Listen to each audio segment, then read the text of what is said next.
Assalamualaikum warahmatullahi wabarakatuh. Sobat BMC, jumpa lagi bersama saya Tony Kristanto, masih di Bumi Mojokerto. Dan sobat, bagaimanakah kabar Anda hari ini? Saya doakan apa yang menjadi cita-cita Anda ini akan dipermudah oleh Tuhan Yang Maha Kuasa. Saya juga ingin berdoa kepada Anda bahwasanya mudah-mudahan Anda selalu di dalam keadaan sehat dan dijauhkan dari mara bahaya. Untuk di video kita kali ini, sobat, saya ingin mengajak Anda untuk melihat dari salah satu keris pusaka kelangenan saya. Nah, ini adalah keris maestro saya gitu loh. Pusaka ini bisa dikatakan pusaka dream come true atau mimpi yang menjadi kenyataan. Karena pusaka ini saya sangat mendambakannya, sobat. Saya sangat menginginkannya, saya sangat mendambakan memiliki pusaka ini, dan alhamdulillah akhirnya saya mendapatkan dari salah seorang rekan tosan aji saya dari Trenggalek kalau nggak salah waktu itu. Nah, saya gini, waktu tahu kalau dia punya pusaka ini yang saya cari ini, saya di hati itu ada perasaan mungkin bisa dikatakan dak dikduk ya, dak dikduk ini. Dak dikduknya ini saya ingin gitu, ingin memilikinya, saya ingin memaharinya, dan mudah-mudahan dananya cukup gitu seperti itu. Karena yang saya takutkan adalah saya ini suka dengan barangnya tapi maharnya tidak cukup. Nah, yang saya takutkan kan seperti itu. Karena kalau yang seperti itu, kalau kita suka lalu dananya tidak ada, itu berarti memang belum jodoh. Tapi kalau kita suka dan juga dananya dan juga maharnya ada gitu, berarti itu adalah jodoh dengan kita. Itulah kenapa saya menyebutnya mimpi yang menjadi kenyataan. Seperti apa sih wujud dari pusakanya? Kita akan mereviewnya bersama-sama.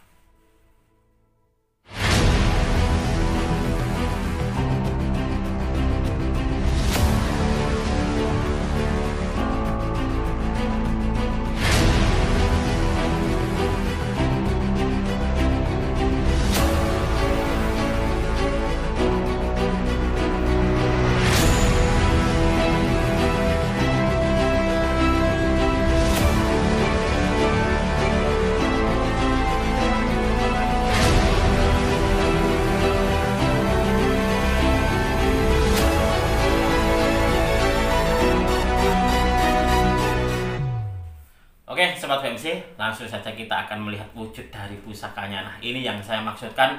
Ini adalah keris maestro saya. Ini adalah keris kelangenan saya, dan ini adalah pusaka yang bisa dikatakan mimpi yang menjadi kenyataan. Karena apa? Karena ini adalah pusaka yang sangat saya cari gitu.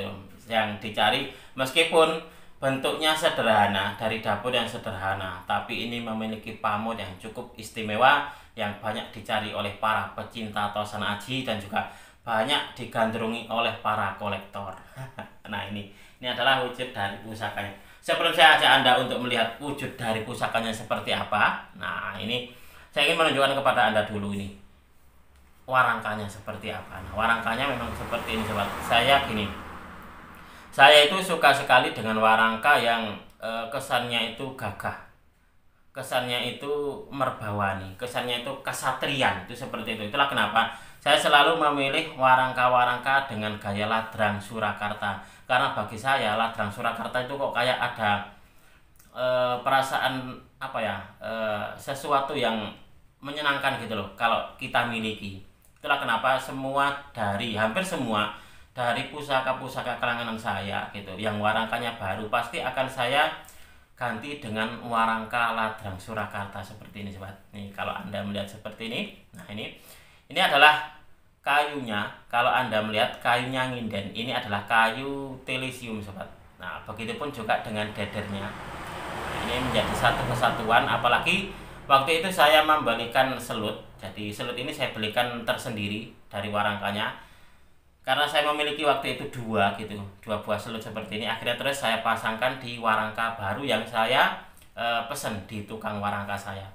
Garapannya terkesannya itu bersih dan juga glowing. Itulah kenapa tukang saya ini sudah sangat cocok sekali dengan harapan saya.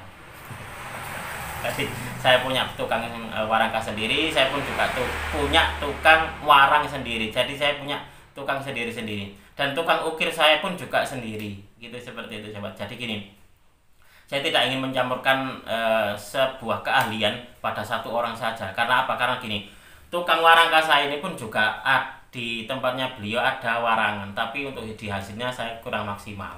Seperti itu. Dan tukang warang saya itu pun juga bisa membuat warangka gitu loh. Tapi saya tidak membuatkan warangka di beliau. Karena apa? Karena gini, bagi saya sebuah keahlian itu kalau dipecah-pecah maka pasti salah satunya tidak akan maksimal. Itu seperti itu. Kalau untuk saya pribadi. Nah, itulah kenapa kalau saya tukang warangka sendiri, tukang warang sendiri, tukang ukir sendiri, sobat.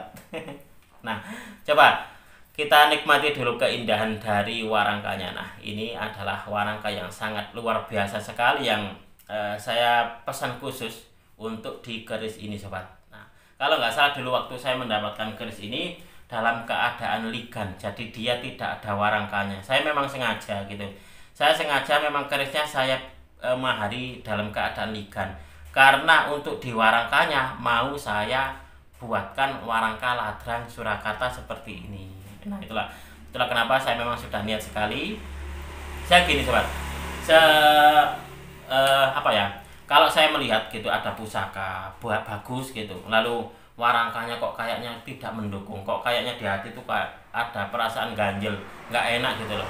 Itulah kenapa terus kalau saya mendapatkan pusaka yang bagus, warangkanya jelek, dah warangkanya dibuang saja atau tidak dipakai gitu. Terus saya buatkan atau saya pesankan warangka baru. Salah satunya ini, sobat. Nah, kalau yang ini memang tidak ada warangkanya. Saya waktu memaharinya. Itulah kenapa terus dah untuk yang ini memang khusus. Karena akan saya berikan warangka baru yang tentunya sesuai dengan keinginan saya, karena nantinya pusaka ini akan menjadi kelangenan saya gitu. Jadi sebuah pusaka itu dia bisa ini di dalam pemahaman saya, sobat, dia bisa sinkron dengan pemiliknya itu adalah kalau kita sebagai pemilik itu meskipun katakanlah dulu kita tidak ikut memesannya gitu, kita tidak ikut memesannya. Kalau kita ini berbicara tentang Tosan Aji Sepuh ya, kita tidak ikut memesankan, setidaknya kita itu ikut ambil bagian dalam menyandanginya. Itu seperti itu. Entah itu kita selaraskan atau serasikan warangka ini dengan keinginan kita ataupun juga dengan sandangan yang lainnya. Pokoknya gini, usahakan pusaka Anda yang menjadi sebuah kelangenan Anda itu sedikit ataupun banyak Anda harus memiliki sesuatu yang bisa dikatakan itu menjadi pilihan Anda. Bisa dari selutnya, wah selutnya tak ganti yang ini, atau dari pendaknya saya ganti yang ini, atau dari warangkanya saya ganti yang ini, atau pendoknya saya ganti. Pokoknya usahakan yang sesuai selera Anda. Itu khusus untuk pusaka yang menjadi kelangenan Anda, sobat. Itu seperti kalau untuk saya gitu. Karena apa? Biar ada harmonisasi, harus ada sinkronisasi antara pusaka yang menjadi kelangenan dengan pemiliknya. Itu kalau untuk saya seperti itu, sobat. Oke, kita lanjutkan lagi. Nah, kita lanjutkan lagi untuk menikmati keindahan dari seni warangkanya. Karena di dalam Tosan Aji kita tidak melulu berbicara tentang besi, tentang baja, dan juga tentang pamor. Di dalam dunia Tosan Aji kita juga berbicara tentang sebuah seni, yaitu seni warangka. Nah, seperti ini. Kalau gini kan terlihatnya itu sangat menyenangkan sekali, sobat. Nah, coba kita akan melihat wujud dari pusakanya seperti apa. Karena ini adalah kata saya tadi bahwasanya ini adalah salah satu dari pusaka kelangenan saya, yaitu pusaka yang mimpi menjadi kenyataan, dream come true. Kita akan melihatnya nih, sobat.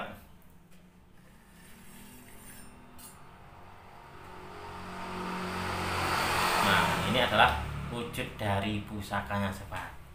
Ini adalah untuk di dapurnya sendiri adalah dapur yang sederhana, yaitu dapur tilam upih, sobat. Ini dapurnya tilam upih dan pamornya. Nah, ini yang saya katakan tadi bahwasanya untuk di pamornya ini adalah salah satu dari pamor istimewa, pamor yang banyak digandrungi oleh para pecinta Tosan Aji dan salah satu dari pamor yang banyak dicari oleh para kolektor di dunia Tosan Aji. Nah, ini adalah pamor udan mas, sobat. Kalau Anda melihat di sini, berarti ini adalah udan mas rekan. Ya, bentuknya dia bisa dikatakan kalau rekan itu bentuknya disengaja oleh sang empu. Jadi dia memang betul-betul sang empu tadi sebelum membuat, dia itu sengaja ingin membuat pamor udan mas. Karena di dalam udan mas itu ada dua, udan mas rekan.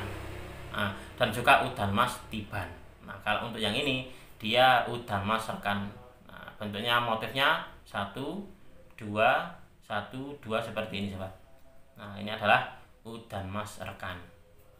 Nah, ini sangat luar biasa sekali. Saya sangat suka banget gitu loh dengan pusakanya. Rabaan dari besinya ini sangat halus. Nah, rabaannya halus, dan ini kalau untuk saya pribadi salah satu dari jenis besi yang tidak mudah berkarat kalau untuk saya.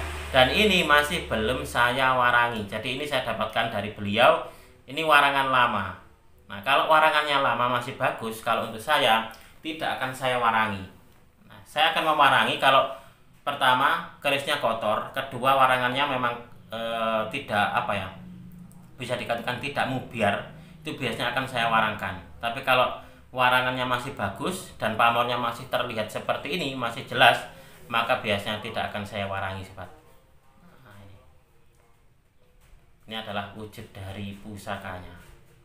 Ini sangat menyenangkan banget.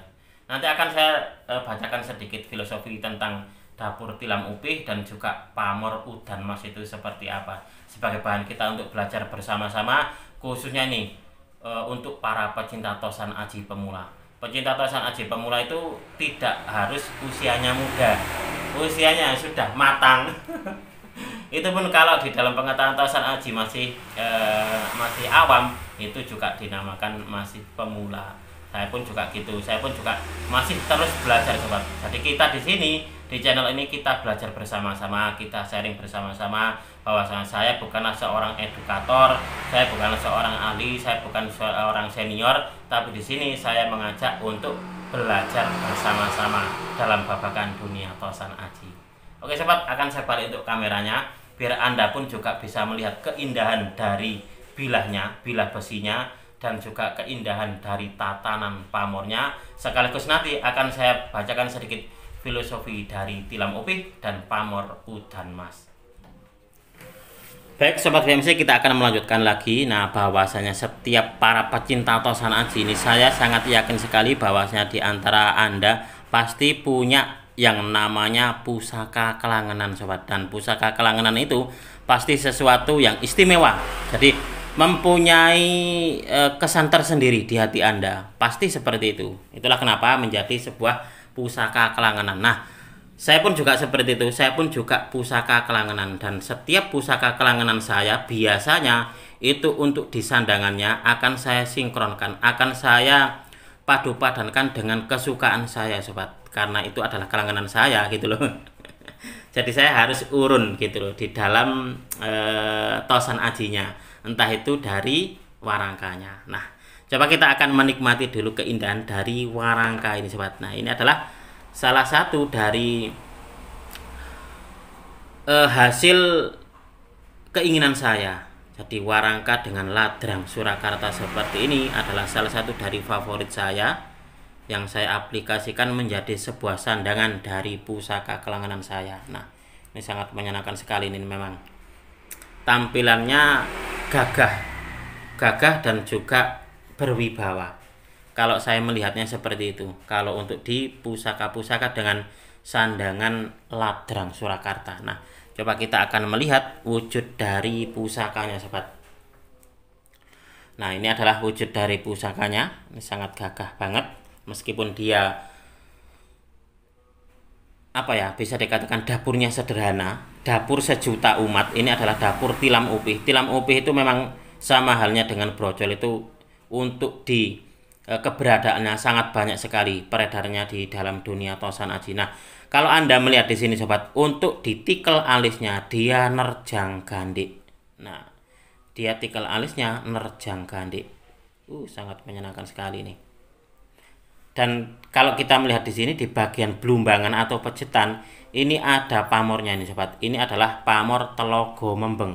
Nah, telogo membeng ini di dalam dunia tosan aji ini dipercaya agar pemilik dari pusaka tersebut hidupnya tidak boros, gampang menabung.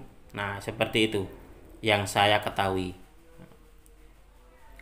Nah, jadi apa ya, bisa dikatakan apa yang rezeki yang didapat itu gampang sekali terkumpul gitu, gampang sekali ditabungnya, tidak gampang boros. Nah, itu seperti itu.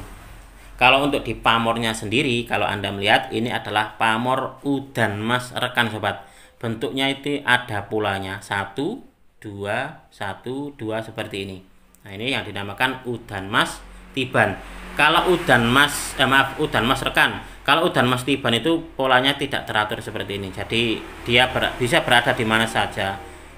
Nah, itu adalah udan mas tiban. Kalau yang ini adalah udan mas rekan sobat. Nah, kalau untuk dibilahnya sendiri, ini sangat rabaannya halus banget sobat.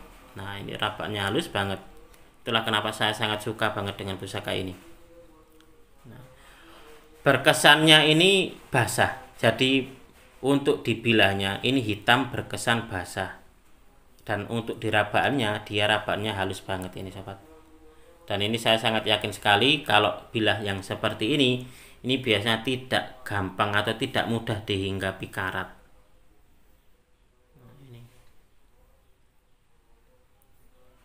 Oke, saya akan sedikit bacakan filosofi tentang tilam upih sobat, sebagai bahan kita untuk belajar bersama-sama bahwasanya tilam upih dalam terminologi Jawa ini bermakna tikar yang terbuat dari anyaman daun untuk alas tidur. Ada yang mengartikan juga tilam upih itu adalah ini sobat, tempat pembaringan atau alas yang berwarna putih kalau nggak salah seperti itu. Kita lanjut lagi, tilam upih dalam terminologi Jawa bermakna tikar yang terbuat dari anyaman daun untuk alas tidur. Ini diistilahkan untuk menunjukkan ketentraman, kesejahteraan keluarga atau rumah tangga. Oleh karena itu, keris tilam upih ini dijadikan pusaka keluarga yang diturunkan turun-temurun, dengan harapan agar anak keturunannya ini hidupnya atau hidup rumah tangganya ini senantiasa mendapat kebaikan, hidupnya mulia dan berkecukupan dalam hal kerezekian, serta mendapatkan kehidupan yang toto tentrem kerto raharjo. Pusaka tilam upih itu banyak dipakai sebagai pusaka keluarga yang diturunkan turun-temurun dari generasi ke generasi. Itu di dalam dunia tosan aji seperti itu, karena ada yang bilang bahwasanya pusaka tilam upih itu mempunyai perbawa yang tentram, menentramkan atau adem ayem.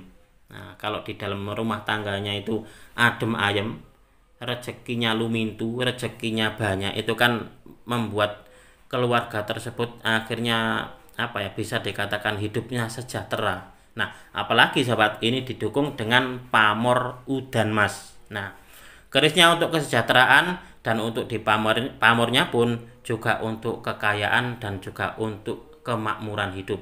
Nah, ini adalah pamor udan mas, bentuknya bulatan rapi membentuk pola 2 1 2 1 ini. Nah, di sepanjang bilah udan mas ini berarti hujan emas, yang dapat disimpulkan bahwa tuah dari keris berpamor udan mas ini membuat rezeki pemiliknya turun dengan deras bagaikan turunnya hujan emas. Jadi artinya adalah pemilik keris pamor udan mas ini diharapkan menjadi pribadi yang senantiasa bergelimang harta benda. Hujan atau air bermakna rezeki dan emas bermakna harta benda. Pamor udan mas adalah simbolisasi harapan atau doa agar pemiliknya dapat memiliki rezeki yang berlimpah yang disimbolkan seperti hujan emas. Nah, harapannya adalah pemilik dari pusaka ini memiliki rezeki yang banyak, seperti halnya derasnya hujan. Nah, hujan ini pun juga istimewa karena di sini diibaratkan bagaikan hujan emas. Jadi bukan hujan air lagi, ini hujannya hujan emas. Berarti itu adalah sebuah harapan, sebuah cita-cita akan kesejahteraan, akan lebihnya harta benda. Itu seperti itu sobat. Jadi ini memang betul-betul bisa dikatakan pusaka kerahayuan, pusaka kesejahteraan, dan juga untuk pusaka keduniawian, pusaka untuk harta benda yang melimpah ruah. Nah, seperti itu harapan dari sang pemesan pusaka ini dulunya, mungkin seperti itu. Jadi dalam pembuatannya sang empu ini menghaturkan atau menyematkan sebuah doa agar pemilik dari pusaka ini nantinya hidupnya senantiasa tentram, hidupnya senantiasa berkecukupan dan bisa dikatakan berlebihan di dalam kekayaan atau di dalam harta bendanya. Nah, ini adalah pusaka yang sangat luar biasa yang berhasil saya dapatkan, sobat. Apalagi di sini didukung dengan pamor telogo membeng. Nah, jadi setelah mendapatkan atau mengumpulkan harta benda yang banyak, nantinya pemiliknya tidak gampang boros atau bisa dikatakan gampang dalam mengumpulkan harta bendanya. Seperti itu. Oke sobat, mungkin untuk di video ini cukup sekian. Saya berterima kasih sekali lagi kepada Anda yang sudah menonton video ini mulai awal hingga akhir. Mudah-mudahan video ini bisa sedikit menambah pengetahuan dan juga wawasan khususnya bagi Anda para pecinta tosan aji pemula. Saya tidak akan bosan-bosan untuk selalu mengajak Anda untuk mengenal, mencintai, merawat, dan melestarikan tosan aji Nusantara. Apabila ada kesalahan dan juga ada kekurangan di dalam saya menyampaikan uraian ini tadi, saya memohon maaf yang sebesar-besarnya. Dari saya cukup sekian. Terima kasih dan wassalamualaikum warahmatullahi wabarakatuh. Rahayu, rahayu, rahayu.